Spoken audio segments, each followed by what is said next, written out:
algo que nos interesa mucho a las personas que tenemos que ver con UX, y es un problema que tenemos cuando se nos empiezan a ir de las plataformas. Pero antes quiero dejarles acá como mis redes sociales donde me pueden encontrar y contarles un poquito quién soy yo para los que no me conocen. Yo he estado trabajando en gamificación aproximadamente por 10 años desde la práctica.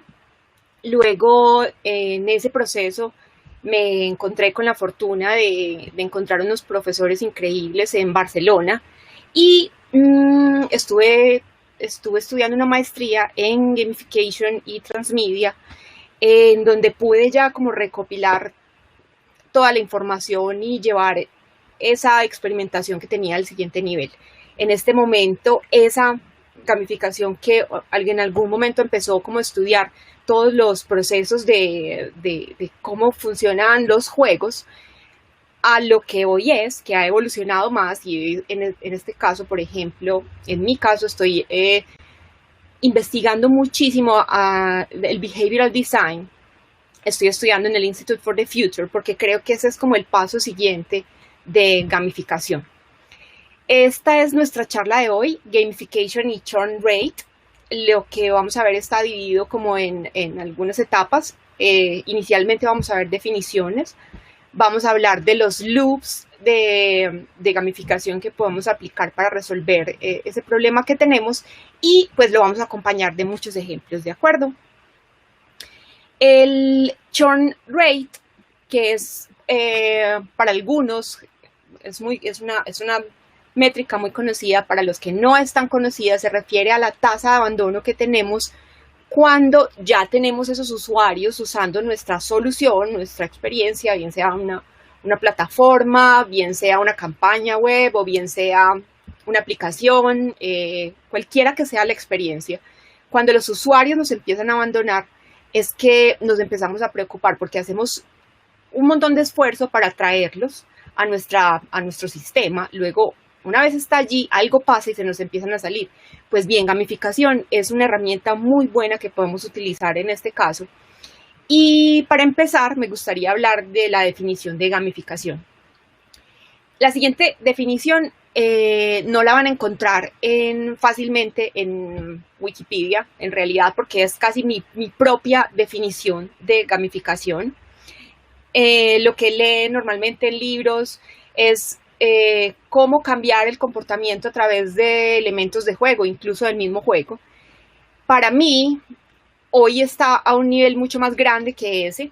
Para mí, gamificación es una tecnología de comportamiento, y es una tecnología de comportamiento porque necesita la aplicación de un poco de ciencia, y de ciencias sociales específicamente.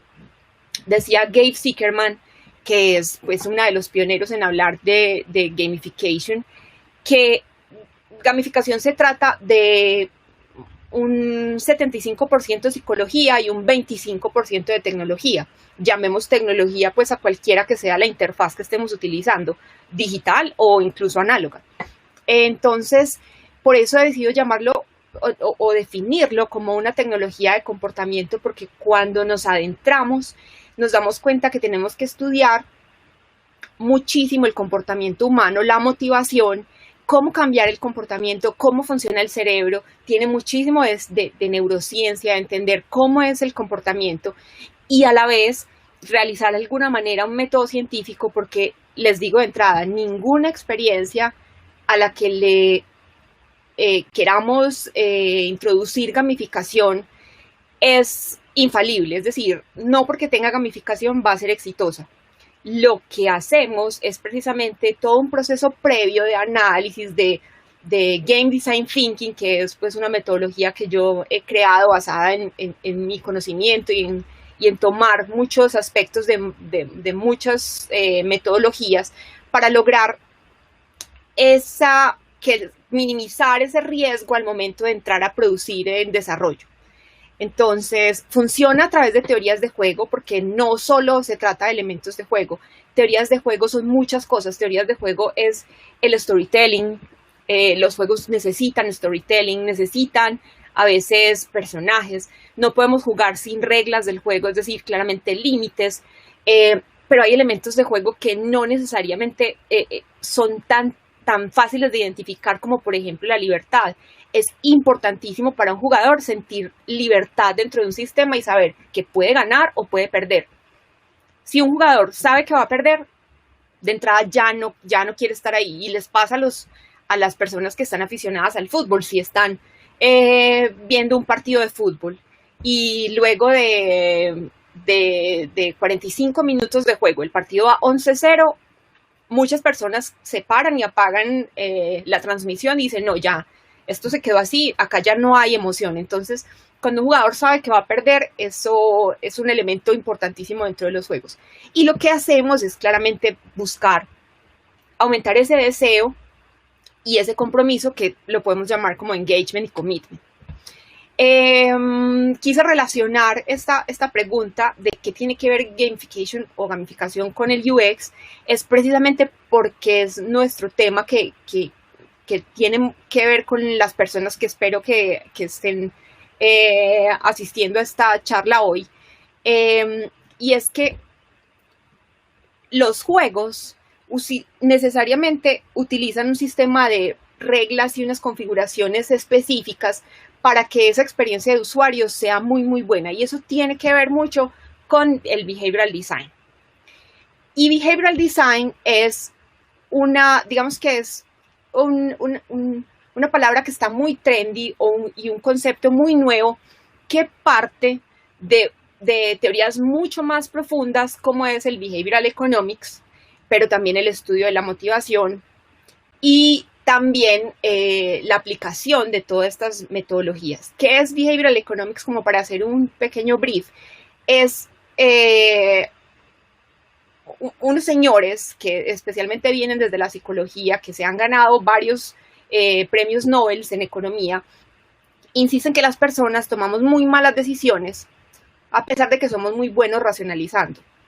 Es decir, las decisiones las tomamos con un sistema rápido de respuesta, cuando muchas veces esas decisiones deberían tomarse con un sistema más lento, más premeditado. Eso no pasa así, porque el cerebro todo el tiempo está buscando ahorrar energía. Entonces, bueno, no quiero detenerme mucho acá porque de pronto se nos va el tiempo, pero sí quiero dejarles esta inquietud, y es que si en la época de los 2010 fue el surgimiento, la infancia de la gamificación, ahora viene la edad adulta en la que claramente vamos a necesitar muchísimos más diseñadores de gamificación, y por esto es mi interés en regar esta información y que ustedes se interesen y que vean la utilidad de gamificación mucho más allá del el famosísimo PBL, que son los puntos que le ponemos a los sistemas y entonces les damos una insignia y luego le ponemos un ranking. Gamificación es mucho más que eso, es súper profundo, como les acabo de decir.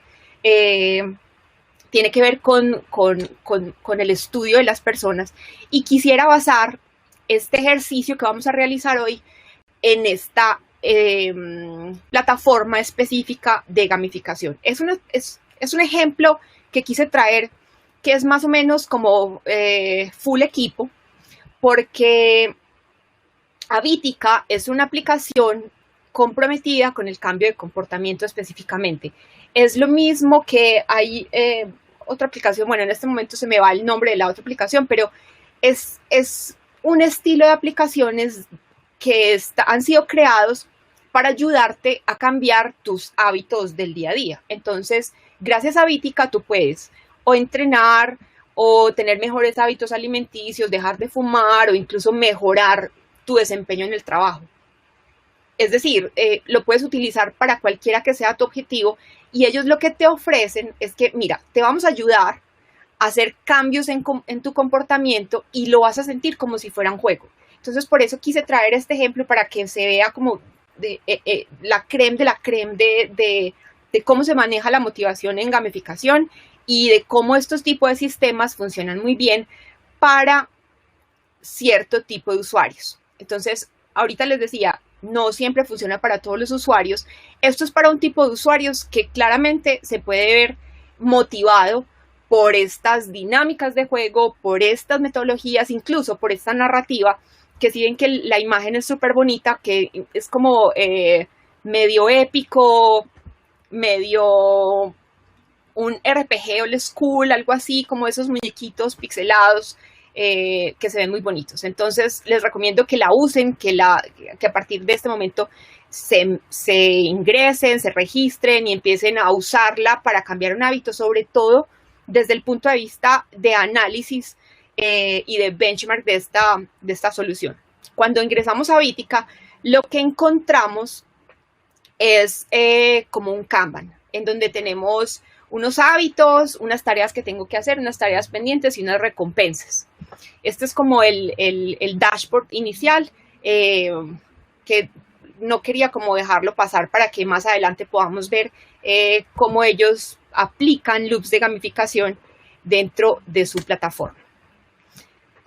Bueno, gamificación, quise ingresar esta diapo para que lo tengamos súper en cuenta, y es que nosotros podemos crear vínculos emocionales positivos y cambiar la percepción y utilizar todos los sinónimos que tenemos en español para el engagement, que es atraer, motivar, involucrar, o incluso a veces lo usamos para definir el compromiso, pero podemos mejorar la comprensión de un sistema gracias a gamificación, podemos mejorar la interacción de los usuarios, podemos aumentar la retención de la información y la retención incluso del mismo usuario, como lo vamos a ver hoy. Hace sentir las tareas mucho más fáciles para los usuarios cuando logramos que ingresen en un estado de flujo, y pues claramente mejoramos la experiencia del usuario, que hoy es un must.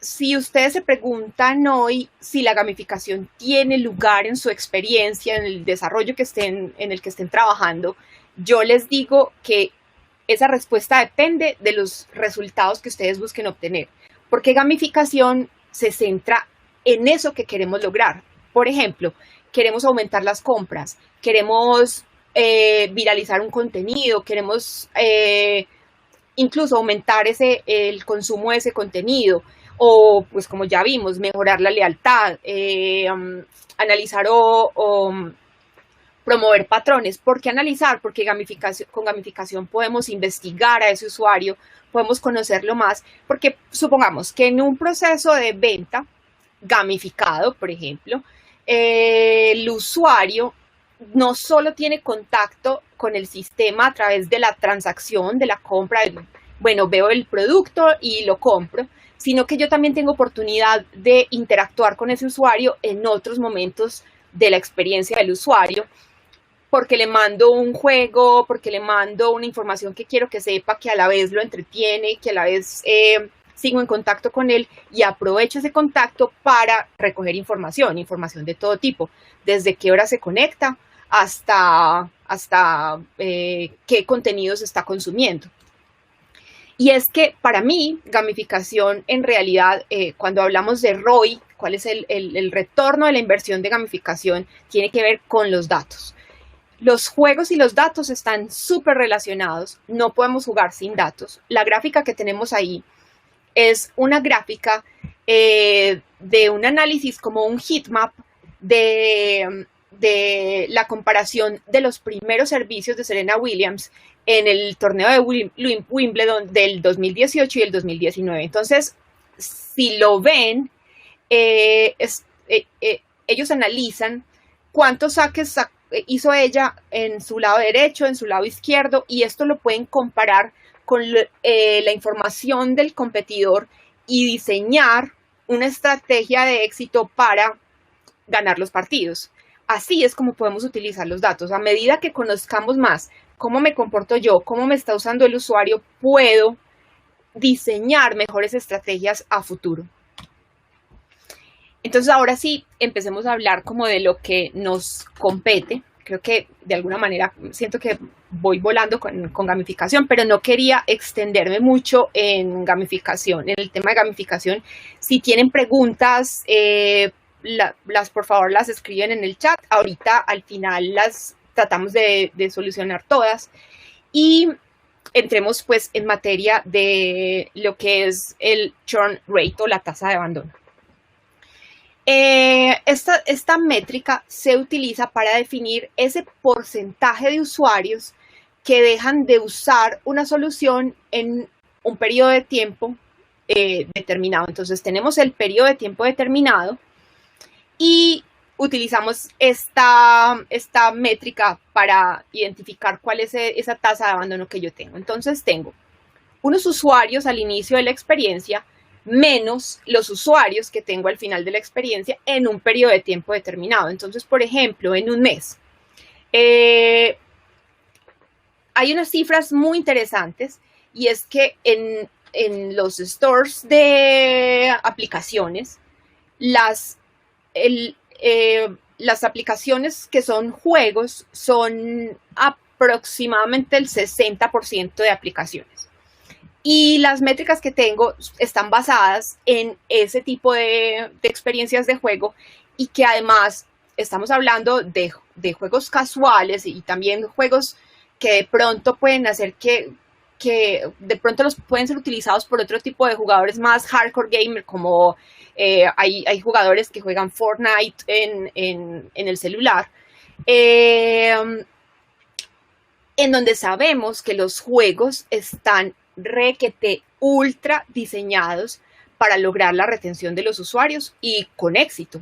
Es decir, estos juegos son los que más alto porcentaje de retención de usuarios tienen y aún así las cifras son espeluznantes.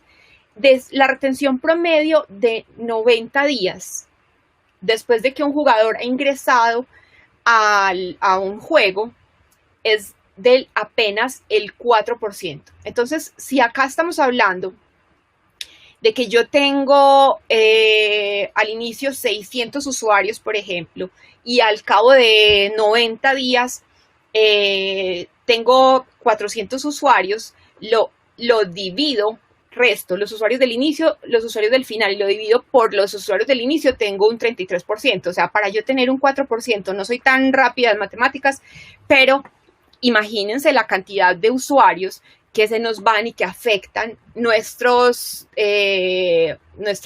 churn rate y que obviamente bajan el desempeño de las... Sigo compartiendo mi pantalla entonces para repetir por tercera vez, pero no hay lío, que siempre hay algo mejor para decir.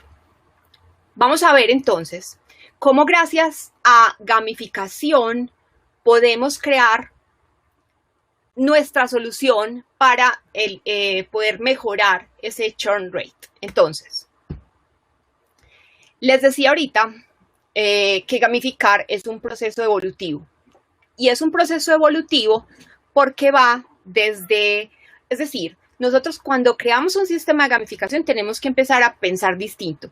Ya no vamos a crear un User Journey Map, sino que vamos a crear un Player Journey Map, porque ya dejamos de ver al usuario como esa persona para la que estamos mejorando la usabilidad y empezamos a verlo, venga, es que yo tengo que mejorar, tengo que hacer algo que sea obviamente usable, pero también que sea engageable, o sea, que sea súper atractivo para el usuario, y en ese momento lo empiezo a ver como un jugador.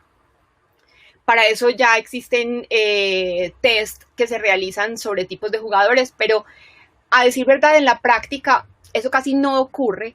Vamos conociendo el jugador sobre la iteración. Casi que esto va súper de la mano con sistemas ágiles de diseño, porque para poder identificar cuáles son esos tipos de jugadores, vamos a tener que hacerlo cuando ellos empiecen a usar nuestro sistema. Entonces, nosotros creamos un viaje de jugador para que este jugador pueda escalar durante todos estos puntos del diseño de la experiencia. Entonces, en el fondo, lo que tengo acá es una gráfica que es muy famosa por ser llamada un estado de flujo. El estado de flujo es una teoría de psicología creada por un ruso con un apellido impronunciable, casi que es Csikszentmihalyi, algo así. Si quieren el nombre y si quieren profundizar un poquito, se los puedo compartir más adelante. Él nos pone en el papel algo que es súper claro. A medida que yo aumento el reto de cualquier tipo de experiencia, especialmente un juego, pues tengo que tener un balance con las habilidades que tiene ese jugador. Entonces lo vemos acá. Si el reto es pequeño, yo tengo que tener claro que la habilidad de mi jugador es poca. ¿Qué pasa en el caso en que yo de entrada ponga un reto muy, muy alto, pero la habilidad de mi jugador sea muy poca? Es que ese usuario se me va a frustrar porque va a decir, esto es absolutamente injugable para mí, y hagan ustedes el experimento. Si no son hardcore gamers, por ejemplo, pónganse a jugar un juego complejo de consola, y pues claramente las sensaciones, y si empiezan a competir muchísimo más, se va a aumentar la sensación de frustración y van a abandonar el sistema. Y pasa lo mismo al contrario. Si yo tengo un reto muy bajo, pero un nivel de habilidad de ese jugador muy alta, ese jugador se va a aburrir y es como, pues, o sea, ponme un reto que esté a mi medida. Entonces, tenemos que encontrar siempre ese flujo, pero ese flujo se crea, ese flujo es resultado de una evolución. En la teoría de Mihai, es muy bonito porque no solo toca el tema de los juegos, sino también cómo los podemos aplicar a la vida diaria. Y es como, por ejemplo, si ustedes ven unas Olimpiadas de los años 60 y ven unas Olimpiadas hoy, van a identificar la evolución del cuerpo de estos dos tipos de deportistas. Y eso ocurre porque gracias a los estados de flujo en los que entra un deportista, puede mejorar su desempeño sin ni siquiera ser consciente de ello. Un estado de flujo, para decirlo de una manera mucho más fácil de entender, es cuando no nos damos cuenta que el tiempo está pasando. Estoy tan inmerso en la experiencia que esto me pasó así. En los juegos, pues lo ideal sería tener un estado de flujo todo el tiempo. En un sistema gamificado se busca tener un estado de flujo, pero no se logra totalmente, porque hay 8 elementos que hacen parte de los estados de flujo, que son, tengo por aquí una tablita de eso. Necesitamos, ya como les hablé, equilibrio entre el reto y la habilidad, pero también necesitamos que las reglas sean súper claras, necesitamos tener retroalimentación inmediata, es decir, pongámonos en el mismo ejemplo del deportista. Si el deportista, digamos que es un deportista, un skate, y se monta en su tabla y intenta hacer un truco y falla. Si falla, se cae, se aporrea y le duele, y eso es el feedback inmediato. Si tiene éxito, pues sigue rodando y entonces sabe que algo que hizo, no sabe bien qué hizo, pero sabe que algo hizo bien y que lo quiere volver a repetir y lo vuelve a intentar y lo vuelve a intentar. Y de eso vamos a hablar ahorita más adelante. Se necesita tener concentración en la tarea y podemos lograr que nuestros usuarios tengan concentración en la tarea gracias al sistema, a elementos de juego. Necesitan tener sensación de control y se acuerdan que al inicio les hablé de lo importante que es la libertad dentro de un sistema de juego para un usuario. Y podríamos lograr la sensación de transformación del tiempo. Es decir, eso que yo les digo, como que el tiempo se me fue, no me di cuenta en qué momento pasó. Hay 2 elementos más que tiene la teoría del estado de flujo, que es la pérdida de la conciencia en sí, que ocurre en estos deportistas de altos rendimientos, y la función de la conciencia, que puede ocurrir en estados de meditación, que ya eso pues ocurre como en otros estados. Es por eso que yo digo que el estado de flujo no se logra al 100% cuando creamos un plan gamificado, pero sí podemos lograr alguno de los otros elementos que les dije, que sería lo ideal para poder mantener este balance a lo largo de toda la experiencia. Bueno, les quiero hablar que dentro de un plan de gamificación, una vez que diseñamos un player journey y todo esto, creamos varios loops. Un loop de progreso, un loop de feedback, que no quiero ahondar mucho en él porque es relativamente sencillo de entender, y loops de engagement. Voy a empezar por el final, que serían los loops de progreso, porque me gustaría empezar como de lo macro a lo micro. Los loops de progreso están en un nivel mucho más amplio de la experiencia. Habla de la estructura de la actividad en sí completa durante todo el transcurso de la experiencia, como se los muestro acá. Tengo en el inicio un descubrimiento que si lo asociamos como a un player journey, es como podría ser, o a un user incluso, podría ser como, bueno, esto me huele bien, lo que me mostraron inicialmente me gustó, bien sea un email, bien sea un anuncio en un sitio web o esta app o cualquiera que sea ese punto de contacto inicial con el usuario, pues me huele bien. Y en ese momento yo tengo que aprovechar para crear dentro de esa etapa un pequeño loop, que es un loop de engagement, que ya lo vamos a ver más adelante. Luego, desde ese descubrimiento podemos pasar a una etapa de onboarding. Y esa etapa de onboarding tiene que el loop que tiene adentro tiene que ser tan potente para evitar que esta deserción que tenemos acá. Esta deserción puede ocurrir en cualquier punto de este sistema, pero a medida que el jugador va aumentando su progreso dentro del sistema, esa deserción se reduce. Es decir, no se vuelve más fácil el diseño de la experiencia del usuario, pero es mucho más fácil encontrar nuevas mecánicas para mantenerlo conectado.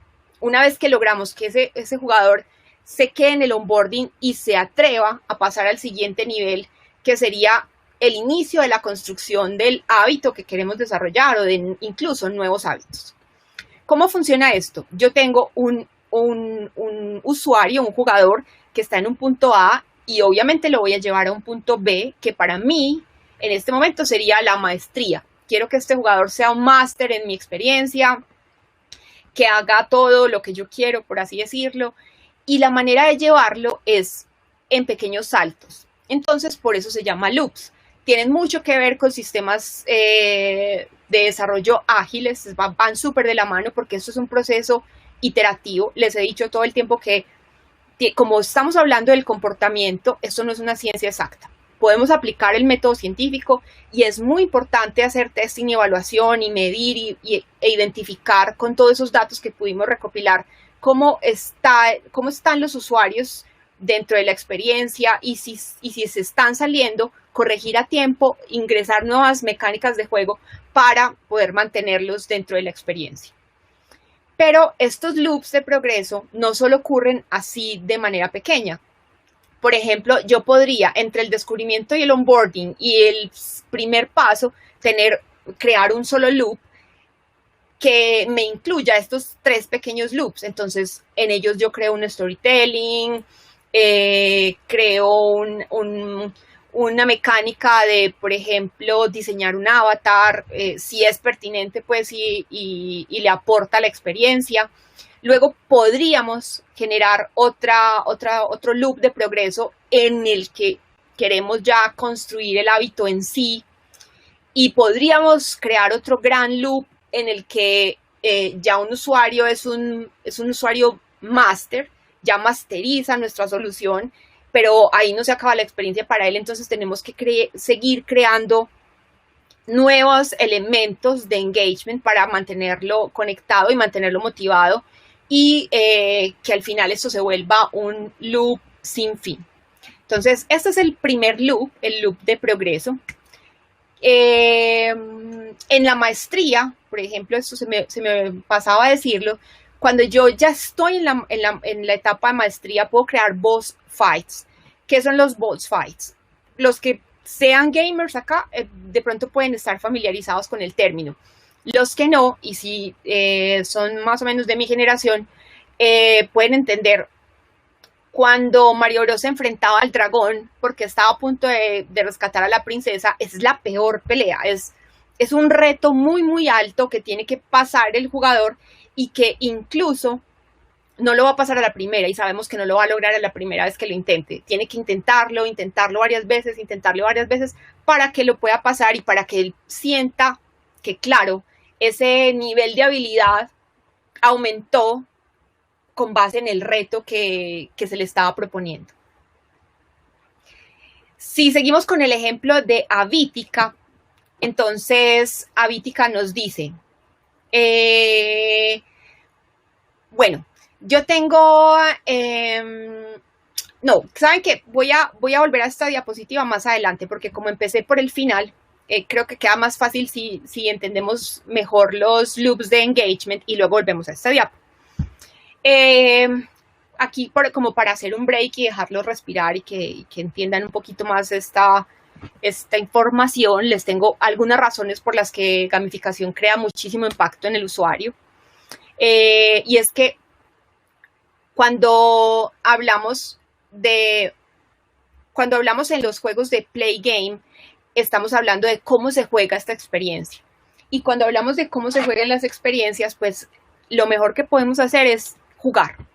Investigar es la mejor recomendación que yo puedo hacer. Jueguen mucho, investiguen, si tienen hijos, miren cómo juegan sus hijos, qué tipo de mecánicas utilizan, si les gustan los deportes, qué tipo de mecánicas utilizan. Yo utilizo unas cartas que no es tampoco un card sorting, pero tal vez lo podría llevar hasta allá, en donde yo tengo algunos ejemplos por niveles de elementos de juego que podría utilizar que son adecuados para el nivel de reto que le estoy proponiendo, el nivel de reto que le estoy proponiendo al jugador de acuerdo a su nivel de habilidad. Por ejemplo, claramente debo crear un tutorial, porque si ustedes ven todos los juegos, lo primero que hacen es ingresar y enseñarte, cogerte de la manito y decirte, bueno, vamos a aprender cómo se juega esto. Si no, te sales de inmediato.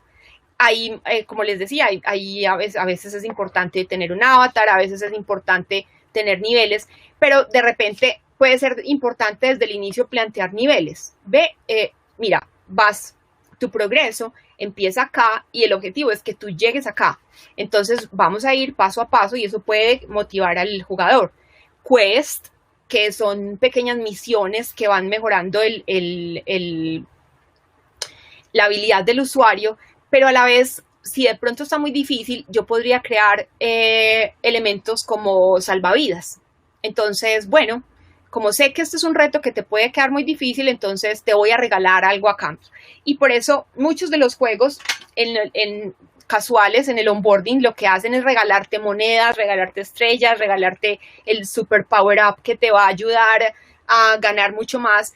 Y una vez se acaba ese onboarding, ya tú te quedas sin recursos. Y lo que hace ese juego es obligarte a empezar a trabajar, a mejorar tu habilidad para obtener esos recursos que te dieron al inicio y que te engancharon en el sistema. Entonces, aquí hay algunos elementos que podemos utilizar como simulaciones de rol para enganchar al usuario, tener súper claras las reglas del juego y tener los objetivos. Ahora hablemos de los loops de engagement. Los loops de engagement es una mirada más a micronivel de acciones individuales que realiza nuestro jugador para lograr cambiar el comportamiento. ¿Cómo funciona estos loops de engagement? Lo primero es que nosotros tenemos que preguntarnos, venga, el jugador, ¿por qué está haciendo lo que está haciendo? Yo no logro conectar a alguien que no esté ya motivado previamente por hacer algo. Entonces, el caso de Avítica, ¿por qué quieres cambiar? Bueno, de repente porque quiero mejorar mi salud, porque quiero mejorar mi rendimiento, pero si tú no te sientes motivado por ninguna de estas cosas, no vas a encontrar una solución en Avítica, vas a decir como, uy, no, esto para mí es irrelevante, claramente mi atención no va a ir allí. Recuerden que yo les decía ahorita, el cerebro es de alguna manera perezoso energéticamente y cuando se enfrenta a un choque cognitivo, es decir, algo que le está diciendo, mira, ojo con eso que aquí requieres mucha energía para enfocarte y lograr esto que tú quieres, él se pregunta, ¿esto vale la pena o no vale la pena? Ok, bueno, sí vale la pena porque yo en realidad lo que quiero es lograr esto. Entonces ahí nos empezamos a preguntar qué motiva a ese usuario. O sea, ya tenemos ese propósito, que es como la palabra que yo utilizaría aquí en el porque ya tenemos claro ese propósito. Ahora yo me empiezo a preguntar cómo motiva a ese usuario y qué cosas motivan a ese usuario. Y ahí podríamos investigar todo el tema de bias o sesgos cognitivos que tenemos, porque nos pueden motivar muchas cosas, pero también tenemos sesgos que hacen que bloqueen esas motivaciones. Entonces, identifico algo que lo motiva, diseño una acción a realizar que sea supremamente atractiva para el usuario y luego lo que hago es que lo llevo a la acción y supongamos que se lo presento como un reto, que es mi sugerencia, presentarlo en el lenguaje de juego. Es muy distinto cuando tú le dices a alguien, mira, tienes que realizar una acción, que cuando le dices, ¿sabes qué? Lo que tienes que realizar es un reto, porque lo estoy, o sea, los seres humanos aprendimos a pensar a través del juego. Hay una teoría que dice que fuimos Homo ludens antes de Homo sapiens, y es un libro buenísimo de Johan Huizinga, que analiza cómo en verdad es que evolucionamos a través del juego, y por eso de repente muchas de las cosas que yo les estoy diciendo acá sean muy familiares para ustedes y lo entiendan y digan, pero esto es como que es un insight, como que yo ya me lo sabía, pero nunca lo había puesto en palabras. Y es porque lo que hace gamificación es básicamente recopilar esas teorías, ponerlas en el papel, diseñar metodologías, pero son cosas de cómo funcionamos los seres humanos. Entonces, creamos este reto, le decimos al usuario, ok, ve por ese reto, que ya sabemos que tiene que ser suficientemente fuerte para que él se anime a lograrlo y no salga de allí. Y cuando él está realizando ese reto y yo le doy una recompensa que generalmente es feedback, pero también pueden ser recompensas extrínsecas como premios, monedas, un regalo, algo adicional, lo que estoy haciendo es que ese usuario incremente su habilidad y se dé cuenta, ¿se acuerdan el ejemplo del skate? Y diga, yo ya puedo hacer esto, lo puedo lograr. Como ese feedback es la recompensa más potente que podemos tener los seres humanos, eso logra que ese ser humano, ese jugador, ese usuario, quiera repetir y refuerce ese hábito. Y se repite el loop. Entonces, vuelvo y le pregunto, ¿qué lo motiva? ¿Lo está motivando la misma cosa? Entonces, bajo ese mismo efecto, de ese mismo elemento que lo motiva, entonces yo voy a crear una acción diferente para darle otra vez feedback inmediato y así repetir el curso que lo lleva a evolucionar a través de el loop de comportamiento que les mostraba ahorita. Acá les muestro de manera rápida cómo lo hace Avítica, por ejemplo. Digamos que el objetivo de Avítica es, porque acuérdense que yo les digo, gamificamos, y si bien gamificación puede ser una capa muy superficial de una experiencia de diseño, siempre se gamifica no por la estética que le vaya a generar al diseño, sino por las metas que vamos a lograr. Entonces, como objetivo, yo tengo que este usuario no se me vaya, entonces no aumente mi churn, sino que yo necesito que esta persona ingrese 2 días seguidos para obtener esta recompensa que yo le estoy diciendo acá. Entonces, ¿qué está haciendo Avítica? Le pinta a manera de juego y le dice, bueno, listo, tu contador de registros ya ha aumentado, ya tenemos en cuenta que este pantallazo, este slide es como un usuario que no es ese newbie el que le están explicando qué son los registros, ni qué son las recompensas, ni cuáles son. Ya es una persona que sabe qué es lo que está ganando, pero también somos transparentes con él, o son transparentes con él y le dicen, cuando se trata de formar hábitos, la regularidad es la clave. Ojo, yo ya sé que él tiene un propósito y es mejorar algún elemento que quiera. Entonces, cada día que te registres estarás más cerca de obtener un premio. Entonces, eso hace que el cerebro piense en la decisión rápida, lo que les decía ahorita, y se olvide que es que bajar 15 kilos de peso se demora mucho, pero yo en realidad no tengo que bajar 15 kilos hoy, lo que tengo que hacer es ingresar 2 días seguidos a Vítica para sentirme que estoy logrando y que estoy avanzando dentro del sistema. Entonces, acá vemos el ciclo, el loop, que es, le pongo a superar un desafío al usuario, que sería la acción, es necesito que realices registros diarios para que tú puedas mejorar esa habilidad y además le doy feedback inmediato. Entonces, cuando yo ingreso, supongamos que mi reto era tomar jugo de naranja en las mañanas porque se me olvida. Entonces, yo ingreso que las personas se enganchan con Navítica porque ya no son newbies, entonces ellos ya se dan cuenta, mira, esto que me está proponiendo Avítica, de crear mi personaje, de las pócimas que puedo lograr, de los trajes que le puedo poner, me parece chévere, me parece como casi que un juego casual, a la vez que voy mejorando mis hábitos. Entonces, este es un reto mucho más grande, porque yo quiero que los usuarios se suscriban.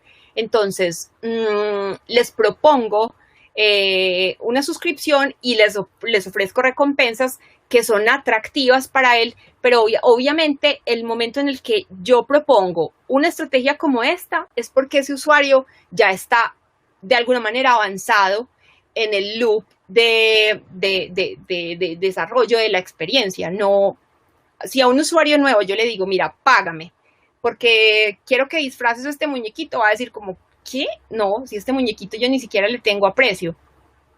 Pero cuando tú ves que estás mejorando tu progreso en el bajar de peso, que Avítica está funcionando, o sea, lo que te propone está funcionando. Y además, gracias a ese esfuerzo y a ese progreso, has empezado a recibir unos bienes virtuales que te ayudan a enriquecer este muñequito, este avatar que tú tienes. Te das cuenta que ese avatar lo que hace es representar un esfuerzo que tú has realizado, que es casi que un tótem, es el icono que representa el avance que has tenido. Entonces, ese muñeco que para un usuario nuevo puede significar nada, para un usuario que está más avanzado es un esfuerzo, es en verdad ingresar todos los días y tiene un valor. Entonces, es acá cuando se ve cómo insertamos nuevas mecánicas de juego mucho más complejas para cumplir estos loops de progreso dentro de un sistema gamificado. ¿De acuerdo? Bueno, entonces, estos son los loops principales. El otro loop es el loop de feedback, pero básicamente yo casi no lo utilizo porque soy amante del feedback inmediato. Tú le tienes que decir al usuario todo el tiempo en qué está, dónde está, por qué está, y decírselo a través de una manera que sea atractiva para él. Ojalá a través de storytelling. Ojalá utilicemos storytelling para eso, que es uno de los elementos de los juegos más potentes. Al final también quería decirles que, bueno, estamos hablando acá de la motivación, pero la motivación no es algo que yo puedo persuadir a un usuario que ya está, como les decía, ya tiene su propósito alineado, pero yo no puedo manipular a una persona para hacer algo que no quiere hacer, y eso lo tengo que tener súper claro. Y entonces, con base en eso, aquí hay una clave de motivación intrínseca. Es una teoría de Marczewski que a mí me gusta mucho, que es muy sencilla. Se llama RAMP por sus iniciales, que en inglés y en español funcionan igual. Y es que es súper simple. Los seres humanos tenemos estos 4 motivadores principales. Primero, nos gusta relacionarnos, bien sea para competir o bien sea para comunicarnos. Entonces, cualquier mecánica de juego que esté relacionada con esto, o sea, si ya sabemos que la motivación es relacionamiento, entonces yo puedo crear diferentes acciones, un like, un share, o competir, o cualquier tipo de mecánica que se pueda generar en relación a esta motivación específica. La otra de las que le hablé muchísimo es la autonomía, por eso les hablé de la libertad, y es que cuando una persona siente que no tiene autonomía para elegir, así sea entre 2 opciones, se aburre. Entonces, siempre está muy bien que les propongamos a los usuarios, bueno, puedes entrar por aquí o puedes entrar por aquí, desde, pues, hablando como del UX, o de la experiencia del usuario dentro de un sistema, pero también dentro de la experiencia es como, bueno, tú puedes decidir adelgazar o puedes decidir tomarte el jugo de naranja en las mañanas, ya tú verás, y eso hace que muchos usuarios se motiven. La maestría es también implícita en el ser humano. Siempre, siempre, siempre queremos ser mejores. Entonces, esa idea de mejorar cada día es casi que algo animal en nosotros. Yo, pues, no voy a ingresar a un sistema que me ofrece lo mismo todos los días. Yo quiero ver cómo va mejorando mi progreso. Y, obviamente, el propósito, y es preguntarnos, por ejemplo, ¿por qué una persona quisiera ser millonaria? Entonces, bueno, porque quiere poder, digamos. ¿Y por qué quiere poder? Digamos, porque tiene una raya y de repente tiene baja autoestima. Ah, bueno, entonces el propósito de esa persona en realidad no es tener plata. El propósito de esa persona es tener una mejor autoestima. Entonces, cuando yo llego a ese nivel de profundidad, puedo empezar a ofrecerle cosas a ese usuario, elementos de juego y acciones que lo motiven, aún sin que él se dé cuenta por qué esto le está llamando tanto la atención. Entonces, esa es como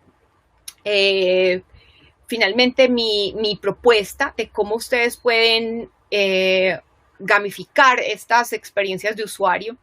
Antes, yo no sé si ya quedé tan chévere hablar de virus, pero antes del COVID, en la era pre-COVID, yo siempre hablaba de este virus que es muy común entre nuestros clientes principalmente y muchas veces en los sistemas que funcionan, y es el virus de la manera como siempre lo hemos hecho. Y la invitación es, venga, póngase las gafas del juego.